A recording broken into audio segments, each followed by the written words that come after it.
Kweda kuba kubo kodwa abantu bakubo abazange bamemukele. Kepha bonke lababemukela ngokukholwa egameni lakhe wabapha imandla ukuthi babe bantwana baNkulunkulu. Abazange batalwe ngengadi nangenyama nangenthando yendvodza kodwa batalwa nguNkulunkulu. Haleluya. Kodwa batalwa ngubani? Kodwa batalwa nguNkulunkulu. Bonke labamemukela lo verse 12 uyeda Jesu utakuba kubo bangamemukeli. Selithi ke bonke labamemukela ngani ngekukholwa egameni lakhe. Wabapha emandla ekuthi babe noma babitwe ngekuthi bantwana baNkulunkulu. Wabapha emandla ekuthi babitwe ngekuthi bantwana baNkulunkulu. KuJohane wekucala sahluko 3 verse 1. Johane wekucala sahluko 3 verse 1. Asenibukela uthando lolungaka babela sinike lona ukuthi sibitwe ngekuthi sibantwana baNkulunkulu futhi vele singabo. Ngakho ke live alisadi thine ngobe alimatanga yena. Amen. Asenibukela uthando lolungaka babela sinike lona ukuthi sithiweni sibitwe ngekuthi sibantwana baNkulunkulu. Ngekuthi sibantwana baNkulunkulu. Ngekuthi sibantwana baNkulunkulu.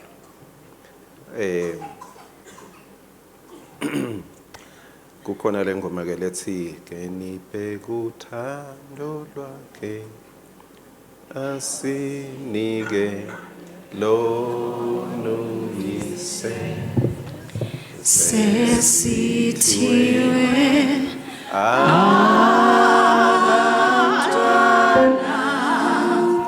futhi usamukelise moya wakhe enhlizweni oyisiba mbiso sethu ufakaza emoyeni ulikhomba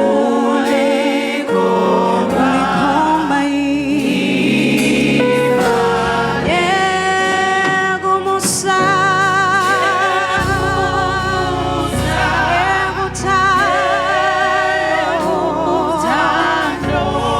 singabantwana bakhe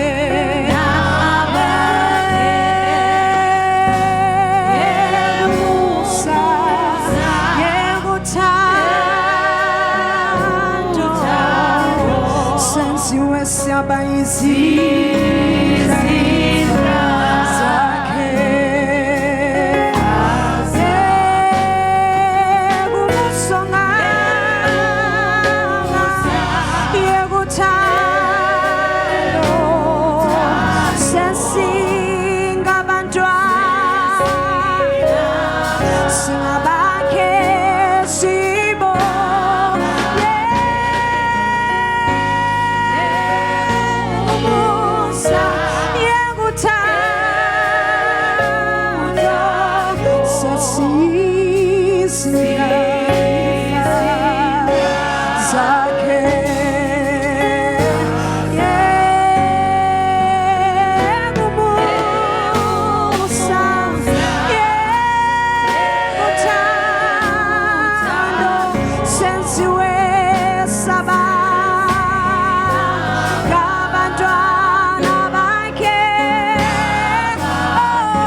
singaphili njengebantwana baNkulunkulu ngelisontho, kepha kusukela ngemsombuluko siphile impilo lebonakalisa ukuthi mayede ihlupheki naba. Asisibantwana baNkulunkulu ngelilanga lelisontho, kepha sibantwana baNkulunkulu ngisho ungakaguqi uthandaza ungumntwana waNkulunkulu. Indodana beyilahlekile yabuka yathi hayi man, uyathi ngeke ngiphile ngekuzama kuncenga kudla kwetingulube. Ngingumntwana, angihambanga kahle but ngingumntwana ekhaya. Ngingumntwana ekhaya. Sivumelwano lesisha singemandla ekuthi sibantwana baNkulunkulu. Sihloko sami sisho njalo, the new covenant, the power of belonging to God. Emandla ethu la ekukholweni awekho emthandazweni wethu, asebuntwaneni bethu. Emandla ethu ekukholweni awekho ku-performance yethu, asekuthenini sibantwana. Mangabe kude emandla lahambisana nebuntwana, kude emandla latawuba khona enshumayelweni, kude emandla latawuba khona ekuthandazeni. La mandla ethu emthandazo asime ekuthenini ngingumntwana. Lotakuthola lamuhla, lokutawukwendiwa lamuhla nguNkulunkulu, utawukwenda ngoba ungumntwana wakhe. Ngeke akwende ngoba uhlabelele kahle, ngeke akwende ngoba ufike kuqala enkonzweni. Ukwenda ngoba luthando lwakhe lwende wathi laba bantwana bami. Noma kude longakubita ngemntwana waNkulunkulu, but yena makubuka uthi nangu yomntwanami, uthi nangu yomntwanami. Ngikhumbula leto tikhathi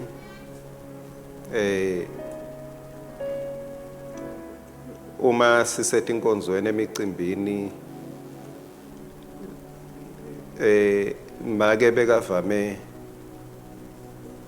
bese umva uyasho uthi nangu umntwana. Yeah, as ngumrich nangu. Angikhombe emkhathi, she was proud. Beka neligcapho kungikhomba phakathi kwalabanye, hayi ngoba benginetintfo but ngoba ngingumntwana wakhe. uNkulunkulu uneligcapho ngabo bonke labende baba bantwana bakhe. Uneligcapho ngawe kuthi ingadi yami angayichitheli lide naba bantwana bami. Emandla ethu asekuthenini siba uNkulunkulu. Matthew 26 verse 26 kuya ku 28.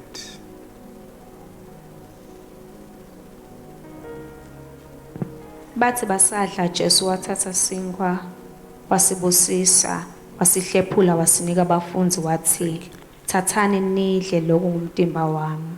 Wase uthatha inzebo yabonga wabanika wathi, nathani kuyo nonke, ngoba lokhu kuyingadi yami yesivumelwano lecithelwe labanyendi, uthi kube kuthethelelwa kwetono. Ingadi lecithelwe labanyenti. Uthi lokhu ingadi yami yesivumelwano. Njengaloku yonke imifula igeleta ifike elwandle,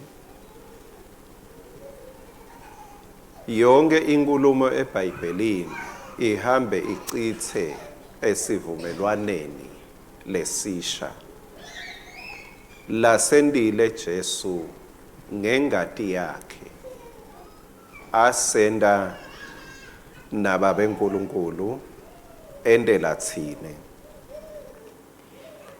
Ungafunza nakuLuka 22 utawuthola lapho soloku khulunywa ngendzaba yesivumelwano lesendiwe ngengadi. Kuze simati yena njengaloku kusihloko sethu eminyakeni, kumele ukuthi sithuthe ekudleni lubisi, sifunze kudla inyama yelivi laNkulunkulu. Lubisi uyakhamisa kufakwe emlonyeni umunye, inyama uyaluma uhlafune. Ake sifake ekulumeni nasekuhlephuleni nasekuhlafuneni. Lokuluma nekuhlafuna kufanekisela ukuthi livi laNkulunkulu lifunze bese uyacabanga ngalo. Mawucabanga ngalo usuke uhlafuna. Kungabi ngilabo quick fix. Mangicala kubona into letisheshako bengise Bible school la ngacala ngabona khona kuthi khona into lotibilisela emanti lebetiphekwa kuqala, but nyalo wabilisa emanti sewuphuma nesuphu ungakayinike ma minutes lamabili lamathathu. Kwabile emanti, wafaka enkomishini, wathela isuphu, wakojotisa, sekuvuthiwe. Quick fix. Ngabona ngemhlobo wami lobe kathi ithengele lesuphu ngamangala hawu. Ivuthelwa njani enkomishini lesuphu? Awuna bhodo sewudla isuphu. Wathi hayi ngibilise emanti. Ngazi lemadomini aninawe emabhodo. Kuneligedlela netinkomishi. Quick fix. Uma sitawukhula enkosini asisukwenda bo quick fix wemavesi. Asitinikete isikhathi njengaloko ngikhuluma ngesivumelwano. Ake sewuhambe ubuke emavesi lakhuluma ngesivumelwano. Umehluko phakathi kwe-contract, yini i-contract ngeSiswati? Ningathi i-contract.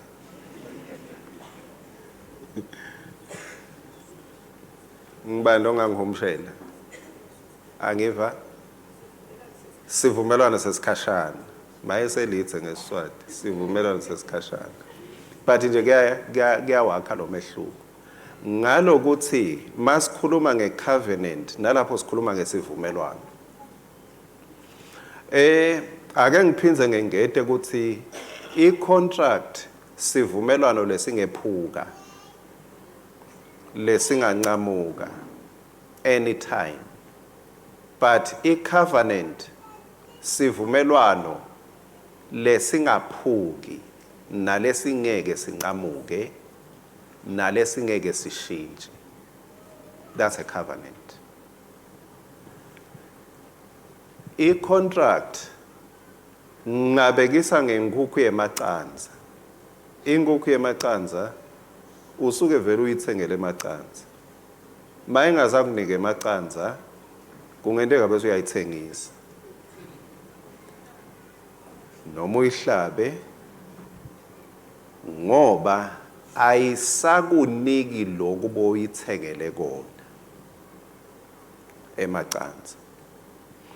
Inkukhu yemacanza njenge-contract ikunika good things. But sivumelwano, i-covenant, awuyeli emacanza. I-covenant ifanana nengulube. Engulubeni awuyitholi inyama yengulube ingakafi. Kusho ukuthi kuze udle ingulube kumele kuhambe impilo yengulube. You kill the pig, then you get pork.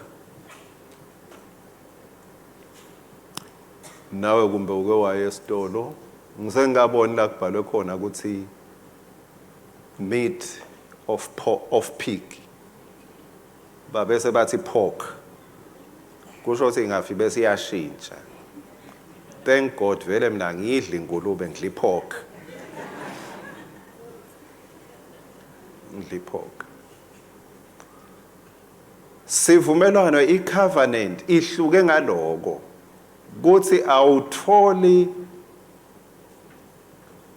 emacanza but uthola impilo. Ngiko ke mawufunza leBhayibheli ngendzaba yemshado lithi umshado uyi-covenant awusiyo i-contract.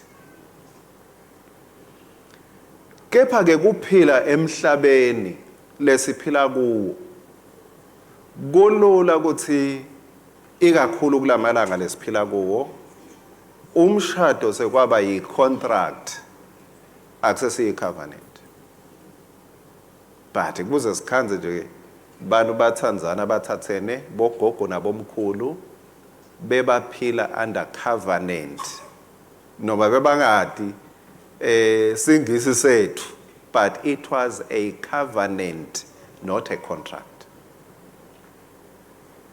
Lokuthi kube i-covenant ngilokuthi kuletha umfanekiso ngetindo tasezulwini, ngebudlelwane basezulwini.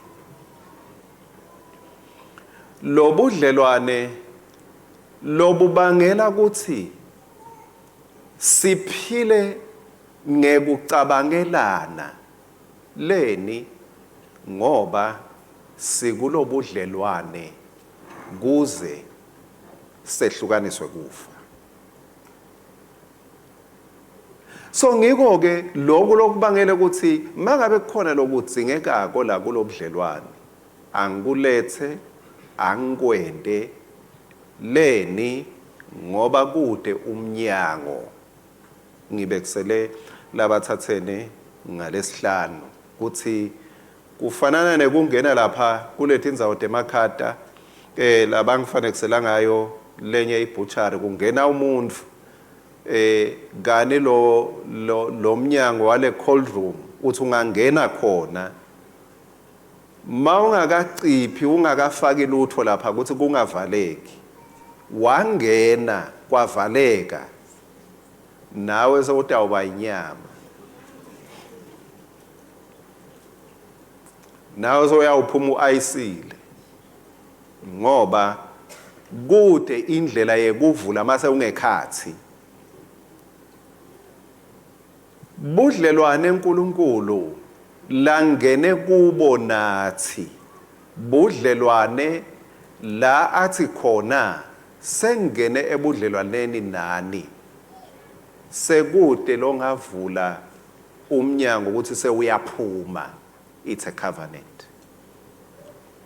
Sebudlelwaneni lobunjalo naNkulunkulu.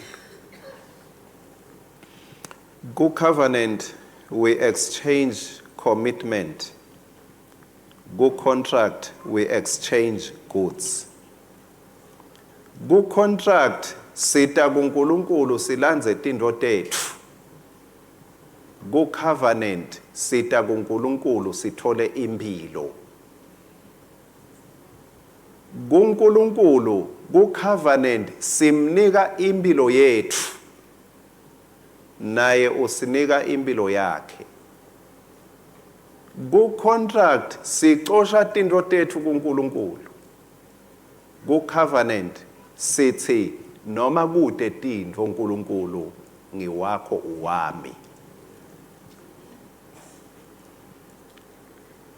Ku contract angikholwa ngoba uNkulunkulu uyadeliver.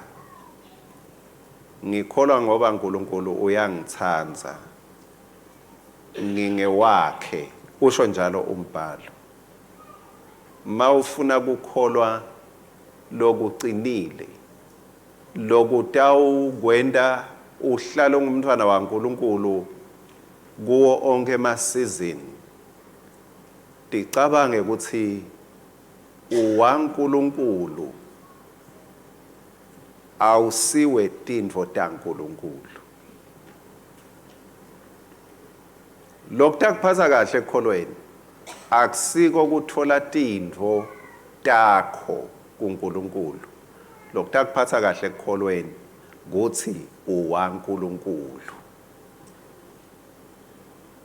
uwaNkulunkulu. You belong to him. Likhala kithi leka lamgabi le ekuqaleni belengakemi kahle. Mangifunza eprimary bekunaboguca sithandaze lababili ekhaya. Lelinye lomunye bekulikhishi, lomunye bekulala labadzala. Sine besilala kulolomo yedwa lolikhishi. But mase kusebusuku mase kuphekwe bese kuba ibedroom. Bese ke kuseni sekuba likhishi. Kungatini kwami nemahloni lebenginawo bese sithi masidlala nebangadi mase kukhonjwa emakhaya kuthi kepha ekhaya kini nguphi. Kunelikhaya ke belakhe kahle ngala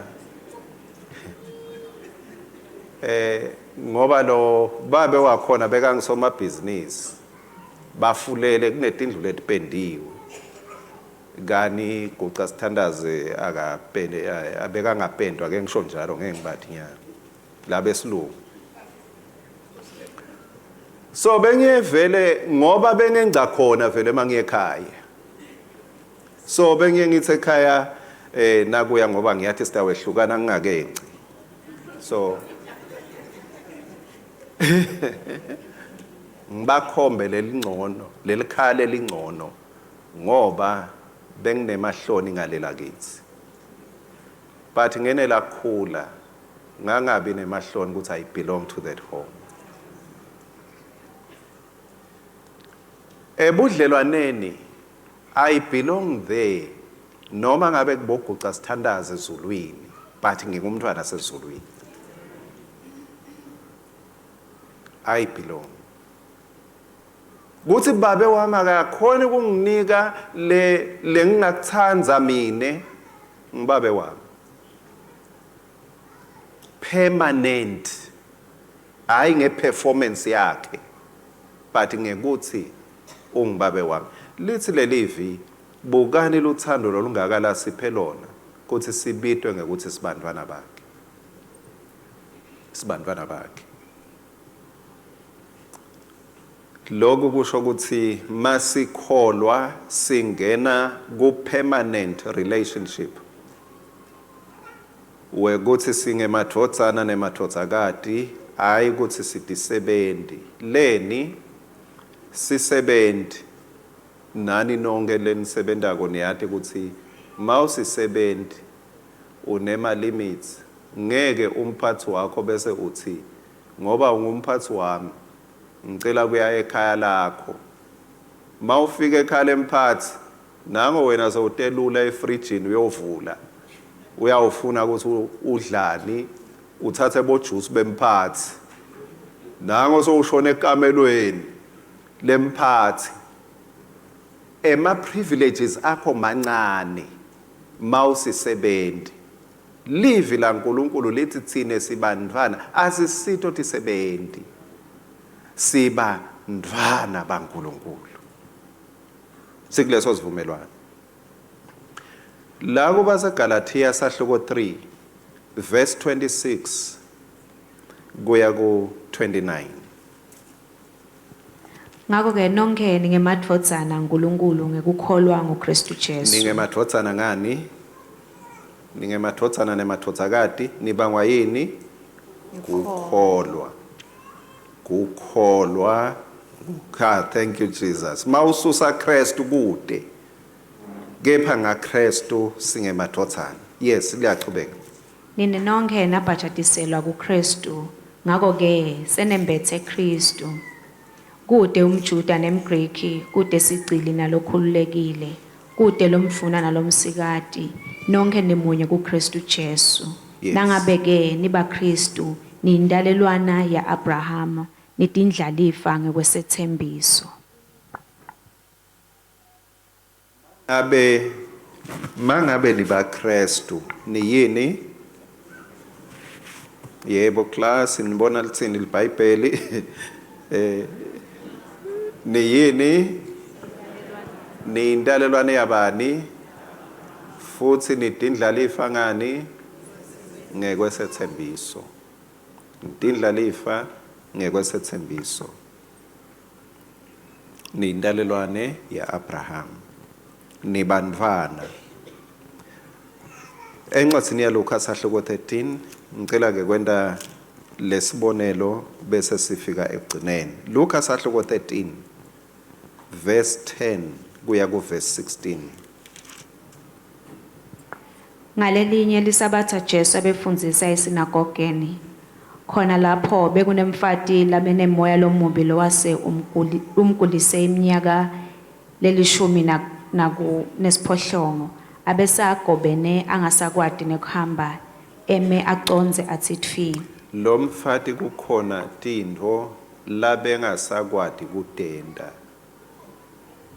Akatalwanga anje. Watalwa endlini yemaJuda njengaloko sitawubona. But kunemoya bese umbambe agobene angasakwati nekuhamba. Kunetinto abengasakwati kutenda. Verse 12. Jesu wathi nakambona wambita wathi, mfati sewukhululekile ekuguleni kwakho. Amen. Jesu wenta njani? Makambona. Wase uthini? Ngicela kunibuta-ke. Wambona endani. Wambona endani. Wambona agobeni. Akambonanga hlabela. Akambonanga thandaza strong. Wambona agobeni. Good. 13. Wambeka tandla masinyane mfati weluleka waphila wathumisa uNkulunkulu. 14. Siphathimandla selisinagoge sathukuthela ngekuthi Jesu abesaphilise ngelisabatha. Ngako sakhuluma kubantu sathi asithupha emalanga lesifanele sisebente ngawo. Ngako-ke nibota ngalawo malanga bude uphiliswa kodwa hayi ngelisabatha. Yes, lapha ke lesiphathimandla selisinagoge siyathukuthela ngoba sigadze umthetho. Ngicela ke sinake verse 16. Inkosi yasiphendula yathi nine batendisi kusho Jesu. Sesiya ke verse 16. Manje ke nansi lendvodzakati lesitukulwane sa-Abrahama. Nako ke lengifuna sikudwebele. Nansi lendvodzakati. Kunemthetho lothi akusetshenzwa ngelisabatha. But kunendvodzakati legobene kanti lisabatha. Umthetho uthi akwendiwa logobene akachubeke nekugobana.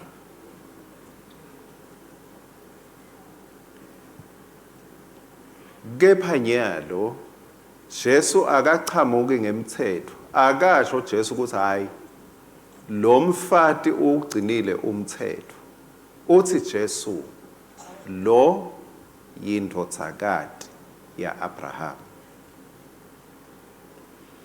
Naku ke kuphila kwakhe kwephetha kwenzaba yini leyamphilisa lo manje? Akaphiliswanga kuthi inkosi yambona achachatela vele Jesu wase uyambuka ukuthi hayi nami lo dzinga kuphila. Kepha Jesu wambona phakathi kwesicuku. Wambona masebenta ake ngibeke kanjalo uma usebenta umphathi akakuniki ipromotion ningicolele mawugulela futhi umphathi akabuki labagula kakhulu bese uthi hayi lo vele uyagula onke malanga uyagula ngidamnika ipromotion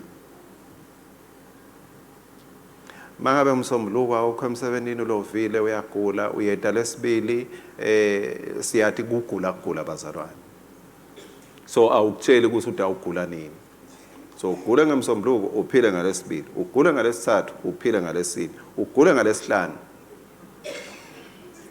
phinza ecaleni yalifika ugule ngemsombuluko uphile ngalesibili ugule ngalesithathu uphile ngalesine emalanga kusho angi2 evikini lo wasebentako mawucabanga umphathi utawukuthi athi ake ngibuke ukuthi ngibani lokugule kakhulu khona toba ngumphathi kusasa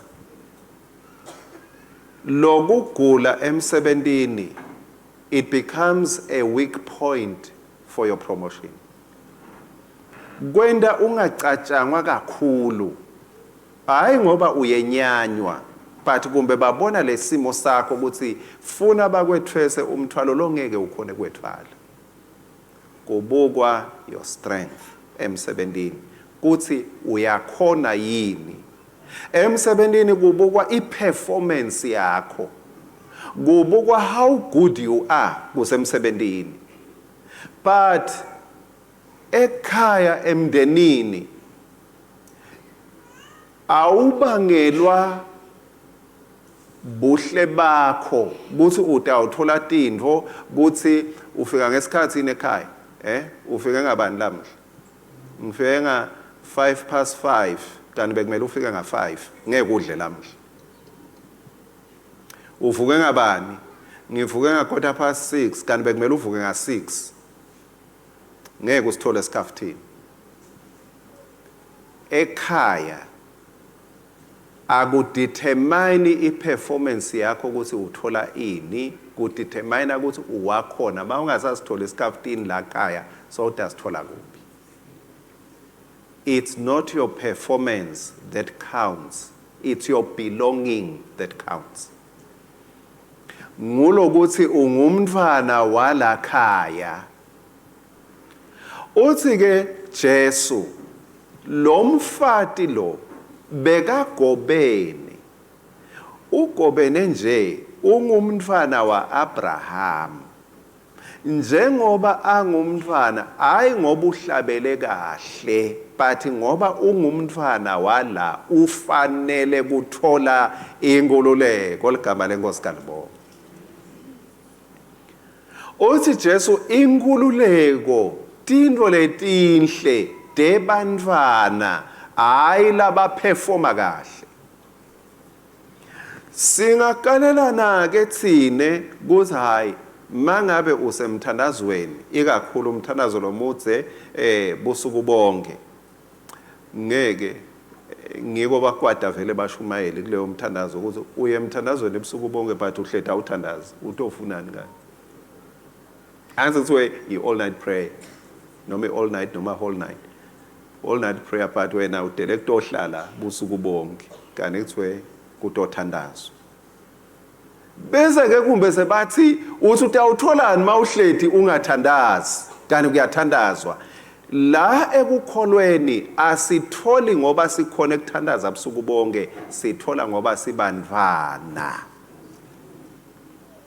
ngingumntwana wakhona uthi ke Jesu lona ufanele kwendelwa umusa ngoba ungumntwana lophila ngaphasi kwesivumelwano enkulunkulu lasenda na Abraham sicethe ke Galatia uthi 10 ke kubase Galatia seniyambona ke ukuthi base Galatia simthola kanjani lo verse 29 uthini nangabe ke niba Kristu nindalelwane ya Abraham netindlalifa ngekwesethembiso nango ke wena na ngoba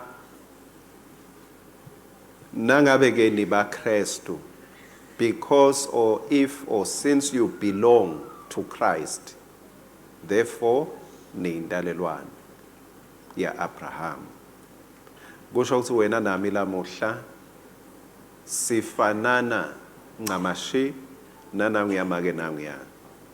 Le Jesu ambuka wathi make akusi iperformance yakho leyende ngakubuka, kepha ngilokuthi ngiyathi ukuthi ungumntwana wabani la endlini. Kukhona labanye bethu mawungasusa lokuthi ungumntwana bani ungaphelelwa ngumsebenzi, ungaphelelwa ngemathuba lamahle lonawo.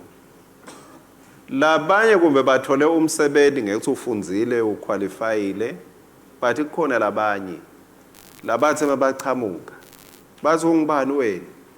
Oh mina ngingizakeo. Kuphi le ndrungula? Zakeo. Yebo. Wakazwani? Yebo. Ngumntwana azwani. Bese uphakamise amehlo uyakubuka. Hawu nembala nguye. Hawu ufunani? Angeva ukuthi ungumntwana bani, the story changes. Kushintsha story lamuhla. Hayi ngeperformance yakho ngekuthi ungumntwana wabani. Bonke labakholwa baphiwa emandla ekuthi bathiwe bantwana baNkulunkulu. Bantwana baNkulunkulu. Naso sephetho nako lokwenda Jesu lamuhla angakhuluma kuwe athi ukhululekile kuloko bese ungasakhona ukukwenda. La bese ugobene khona. La ekukholweni your point of weakness becomes an attraction for divine help. Buthakathaka bakho lobenda uNkulunkulu anake ngawe, akusi emandla akho. La ubuthakathaka ngakhona ngula uNkulunkulu athi njengaPaula uthi sengibonile sengijabulela kuba buthakathaka ngoba mangibuthakathaka emandla uNkulunkulu ngilaphelele khona. Ngicela sisukume sithe uthandaza. Jabulani sesingabantwana Nkosi silubonga loluthando Baba, umsindisi wethu sesimasi.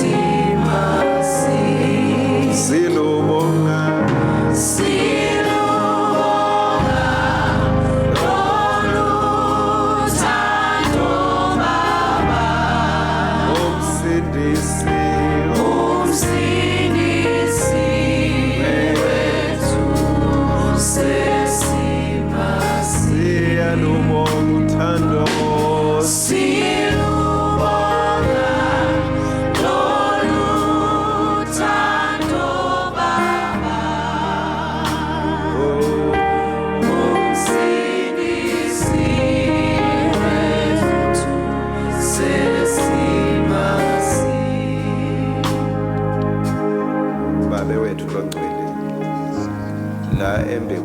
emva kwami emaceleni ami kunebantfu losayinile wathi sebantwana bakho, bantwana besivumelwano.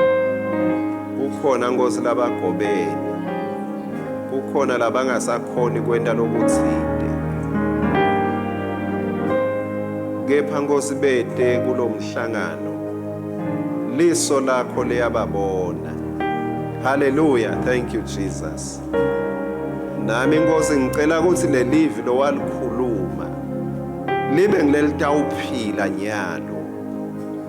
Kunangi bekane kugobana, noma bekumenda ngakhona kulala, noma bekumenda ngakhona kuhamba.